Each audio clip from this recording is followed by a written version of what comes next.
স্কুলের পক্ষ থেকে সবাইকে স্বাগত জানাচ্ছি। আমি ইসমাত ফারজানা।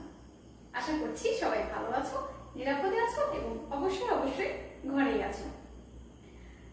আজকেও আমি এসেছি পঞ্চম শ্রেণীর শিক্ষার্থী বন্ধুদের জন্য বাংলা ক্লাস নিয়ে। তাহলে পঞ্চম শ্রেণীর শিক্ষার্থী বন্ধুরা বই এবং খাতা কলম নিয়ে দ্রুত বসে পড়ো। চলো আমরা আমাদের আজকের ক্লাস শুরু করি। প্রিয় শিক্ষার্থীরা, প্রথমে আমি তোমাদেরকে কয়েক লাইন গান শোনাই। তবে হ্যাঁ, এরপর কিন্তু আমি প্রশ্ন করব, দেখি কে বলতে পারে। ঠিক আছে? তাহলে চলো আমরা গানটি শুনি।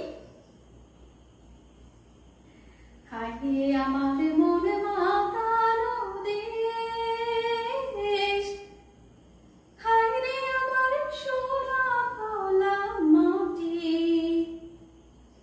রূপ দেখে তোর কেন আমার নয়ন ভরে না তোরে, এত ভালোবাসি তবু পরাণ ভরে না। খুব সুন্দর না গানটি? আমার খুব প্রিয় একটি গান। এবার বলো তো, এই গানে কোন দেশের কথা বলা হয়েছে? হ্যাঁ, আমাদের দেশের কথা বলা হয়েছে। আমাদের দেশ মানে বাংলাদেশের কথাই বলা হয়েছে, তাই তো? ঠিক বলেছো, খুব সহজ প্রশ্ন। আচ্ছা, এবার বলো তো, এই গানে বাংলাদেশে বা আমাদের দেশের কোন দিকটি ফুটিয়ে তোলা হয়েছে বা কোন দিকটি প্রকাশ করা হয়েছে? হ্যাঁ, এই গানে আমাদের দেশের প্রাকৃতিক সৌন্দর্যের কথা প্রকাশ করা হয়েছে, অর্থাৎ প্রকৃতি এবং প্রাকৃতিক সৌন্দর্য, তাই তো? বাংলাদেশ মানে আমার দেশ, নিজের দেশ, তাই না? আর নিজের দেশ এই শব্দটাকে আমরা একটি শব্দ দ্বারা প্রকাশ করতে পারি। নিজের দেশকে আর কি বলা হয় জানো? স্বদেশ। নিজের দেশ মানে হচ্ছে স্বদেশ। তাহলে চলো আমরা আজকে আমাদের বইয়ের স্বদেশ কবিতাটি পড়ব। তাহলে আমাদের আজকের পাঠ কি হবে? স্বদেশ। আমাদের আজকের পাঠ হচ্ছে স্বদেশ কবিতা। আর এই কবিতাটি কে লিখেছেন জানো? এই কবিতাটি লিখেছেন কবি আহসান হাবীব। স্বদেশ কবিতাটি কে লিখেছেন? কবি আহসান হাবীব। তোমরা সবাই নিশ্চয়ই আমার সাথে কবিতার নাম এবং কবির নামটি লিখে নিয়েছো। স্বদেশ কবিতা, কবি আহসান হাবীব। চলো প্রথমে পাঠ শুরু করার আগে আমরা কবি সম্পর্কে কিছু তথ্য জেনে নিই। কবি আহসান হাবীব। জন্ম, তোমরা কি জানো কবি আহসান হাবীবের জন্ম কত সালে? হয়তো অনেকে জানো, 1917 সালে। 1917 সালের ফেব্রুয়ারি মাসের 2 তারিখ কবির জন্ম। আর কবি আহসান হাবীবের পিতার নাম কেউ বলতে পারবে? কবি আহসান হাবীবের পিতার নাম হচ্ছে হামিজউদ্দিন হাওলাদার। নিশ্চয়ই তোমরা অনেকেই আগে থেকে জানো, তাই না? আর যারা জানো না, আজকে আমরা সবাই একসাথে জেনে নিলাম। কবি আহসান হাবীবের পিতার নাম হামিজউদ্দিন হাওলাদার। তারপর মাতার নাম কি জানো? মাতার নাম হচ্ছে জমিলা খাতুন।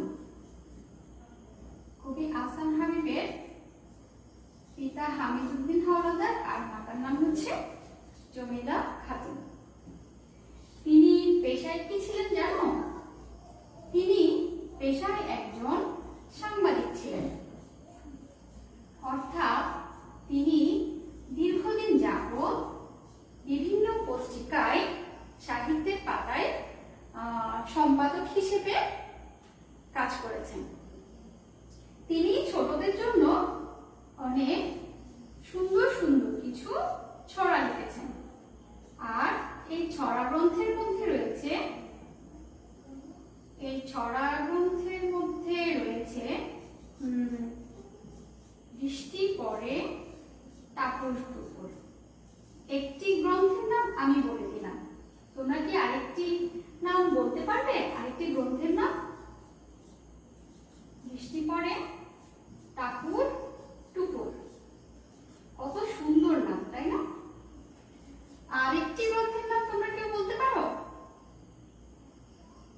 যারা বলতে পারছো তাদেরকে অনেক অনেক ধন্যবাদ। আর আমি আরেকটি নাম বলে দিচ্ছি, সেটি হচ্ছে ছুটির দিন দুপুরে। ছুটির দিন দুপুরে। অনেক সুন্দর সুন্দর এবং মজার কিছু ছড়া রয়েছে এই গ্রন্থটিতে।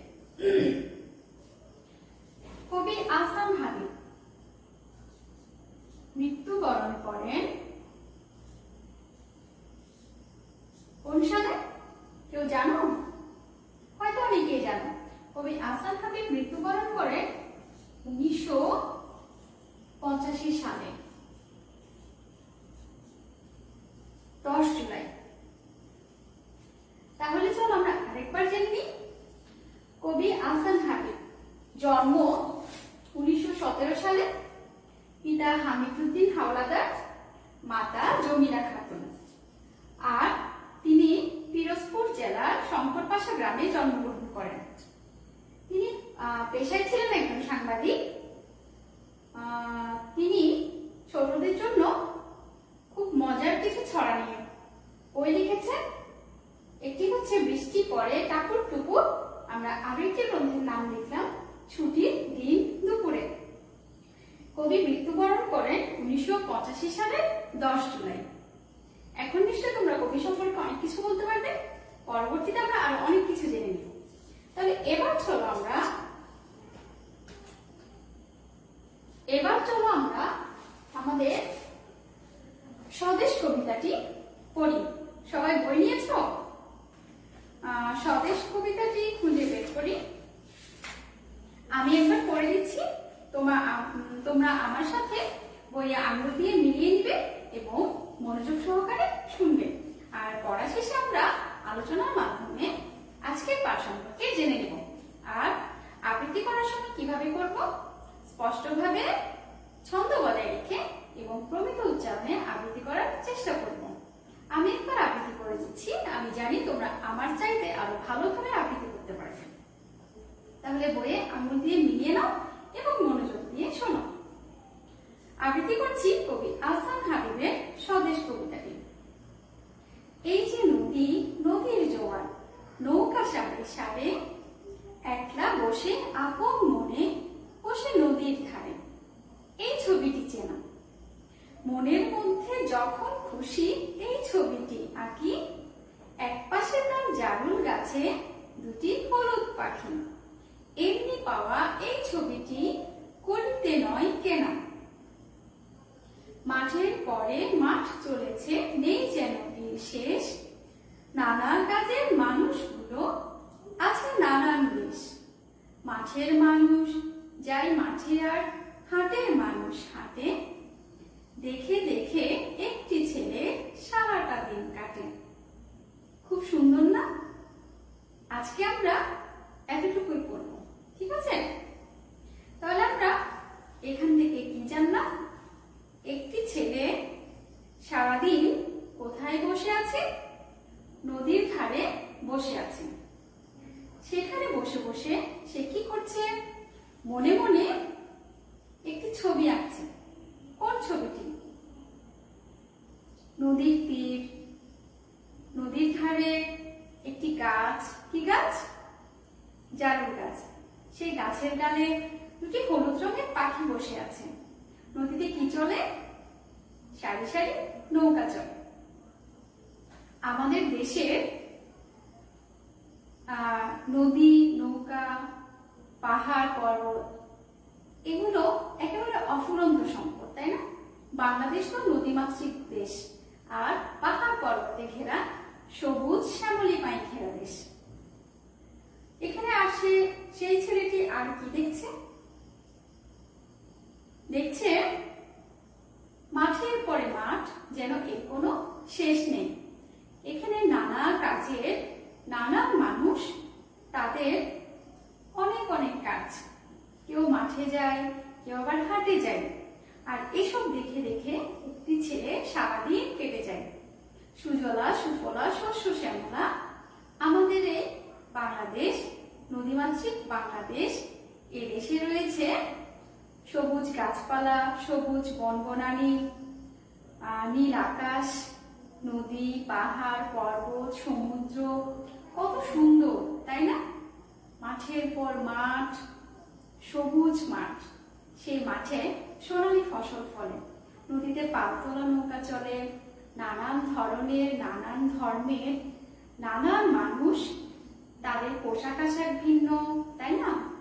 ছেলেটি সারাদিন বসে বসে এই সুন্দর ছবিটি মনে মনে আঁকছে আর ভাবছে আর কি করছে, দেখছে। তোমাদের কারো বাড়ির পাশে যদি নদী থাকে, তাহলে তোমরাও নিশ্চয়ই দেখেছো যে আমাদের নদীগুলোতে পালতোলা নৌকা চলে। তেমনি যেভাবে এই ছেলেটি তার পাশে থাকা নদীতে নৌকা দেখছে, তাই না? তাহলে আমরা এই পাঠ থেকে অনেক কিছু জানলাম। বাংলাদেশের বা আমাদের দেশের প্রাকৃতিক বৈচিত্র্য সম্পর্কে অনেক কিছু জানলাম একটি ছবির মাধ্যমে। একবার মনে মনে কল্পনা করো তো, তুমিও নিশ্চয়ই এমন একটি ছবি দেখতে পাচ্ছ।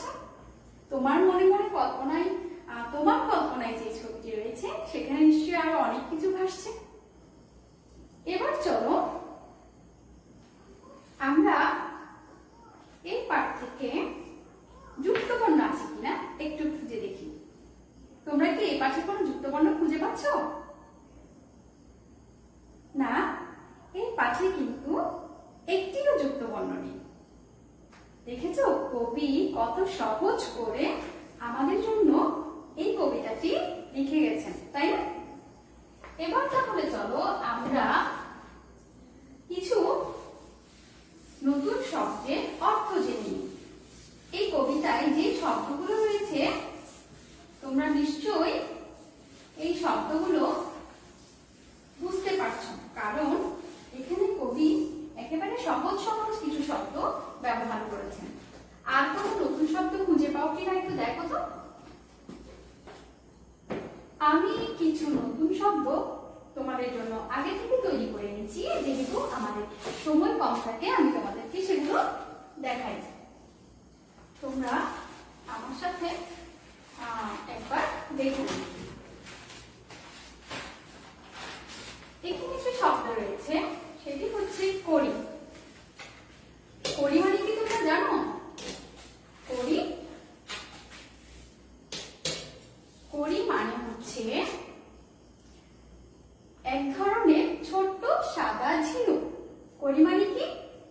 এক ধরনের ছোট্ট সাদা ঝিনুক। আর এখানে কিন্তু কড়ি শব্দটাকে মুদ্রার প্রচলন হিসেবে ব্যবহার করা হয়েছে, অর্থাৎ বলেছে এমনি পাওয়া এই ছবিটি কড়িতে নয় কেনা, মানে এমন সুন্দর ছবিটি টাকা দিয়ে কেনা যায় না, যেটা শুধুমাত্র আমাদের দেশে দেখতে পাওয়া যায়। এত সুন্দর একটি প্রকৃতি, সেটা কি টাকা পয়সা দিয়ে কেনা সম্ভব? কখনোই না। এরপর আমরা আরেকটি শব্দ পেয়েছি, সেটি হচ্ছে বেশ। বেশ শব্দটিকে আমরা অনেকগুলো অর্থে ব্যবহার করি। কখনো বেশ মানে বোঝায় ভালো, কখনো বেশ শব্দ দিয়ে অনেক বোঝানো হয়, অর্থাৎ সংখ্যায় বেশি। আর এখানে বেশ শব্দটি ব্যবহার করা হয়েছে পোশাক অর্থে, অর্থাৎ এখানে বেশ শব্দের অর্থ হচ্ছে পোশাক বা পরিধেয়। এখানে নানান কাজের মানুষ রয়েছে, তাদের নানান ধরনের পোশাক, তাই না? আমাদের দেশে নানান মানুষ, তো বিভিন্ন ধরনের মানুষ বিভিন্ন ধরনের পোশাক পরে, যেমন ছেলেদের পোশাক, মেয়েদের পোশাক, সব আলাদা আলাদা, তাই না? ভিন্ন ভিন্ন ধরনের। এবার চলো আমরা এই পাঠ থেকে এমন কিছু শব্দ নিব যেগুলোর সমার্থক বা সমান অর্থ বিশিষ্ট অন্য একটি নাম আমরা জানব। অর্থাৎ আমরা এখন যেটা জানবো সেটা হচ্ছে কিছু শব্দের সমার্থক শব্দ। সমার্থক শব্দ যেমন নদী। নদী শব্দের সমার্থক শব্দ হচ্ছে তটিনী। নদী শব্দের সমার্থক শব্দ কি? তটিনী। আরো অনেকগুলো হয়, যেমন স্রোতস্বিনী, পল্লবিনী, এমন আরো অনেকগুলো সমার্থক শব্দ রয়েছে। আমরা একটি লিখলাম, তটিনী। নৌকা। নৌকা শব্দের সমার্থক হচ্ছে তরী। নৌকা শব্দের সমার্থক কি? তরী। তোমরা কি তরী শব্দটি আগে কখনো শুনেছিলে? খুলিহাল তুলিপাল ওই তরী চলল, এইবার পুকুর চোখ খুলল। সেই ছোটবেলায় পড়া কবিতাটি মনে আছে?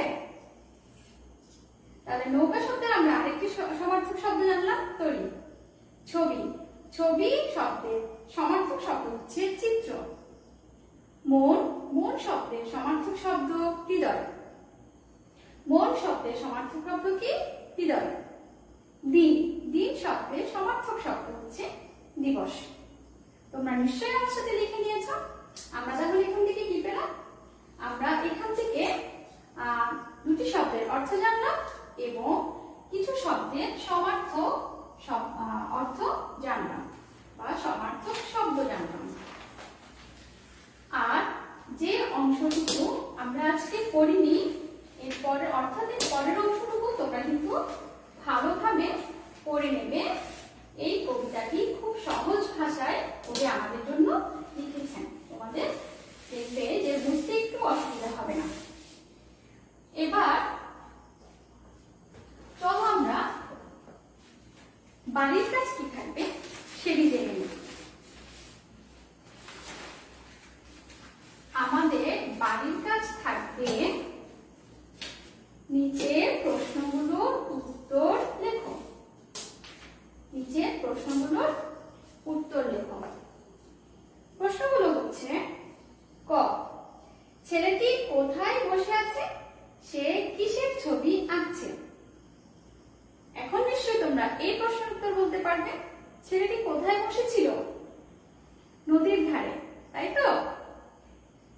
খ, করিতে নয় কেনা বলতে কি বোঝানো হয়েছে? চারটি বাক্যে লেখো।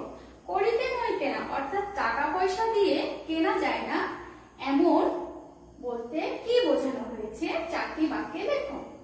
গ, তোমার দেখা যে কোনো নদী সম্পর্কে চারটি বাক্য লেখো। গ হচ্ছে কি? তোমার দেখা যে কোনো নদী সম্পর্কে চারটি বাক্য লেখো।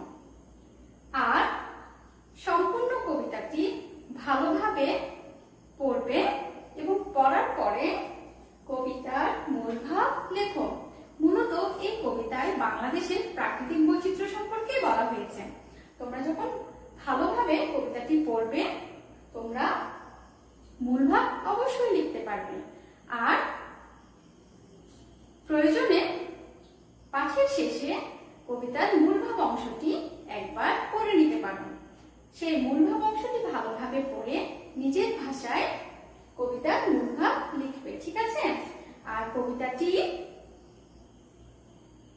আবৃত্তি করার চেষ্টা করবে এবং অবশ্যই বই না দেখে মুখস্থ লেখার চেষ্টা করবে। তাহলে আজ এ পর্যন্তই। আমরা আজকে স্বদেশ কবিতা সম্পর্কে স্বদেশ কবিতাটি পড়লাম এবং অনেক কিছু জানলাম। দেখা হবে আগামী ক্লাসে। প্রত্যাশা করছি সবাই ভালো থাকবে, নিরাপদে থাকবে, স্বাস্থ্যবিধি মেনে চলবে, বাবা মার কথা শুনবে, মনোযোগ দিয়ে পড়ালেখা করবে। আর যার যার সৃষ্টিকর্তার কাছে আমরা যেন এই মহামারী খুব শীঘ্রই কাটিয়ে উঠতে পারি, বিপদমুক্ত হতে পারি, সেই জন্য দোয়া চাইবে। দেখা হবে আগামী ক্লাসে। আল্লাহ হাফেজ।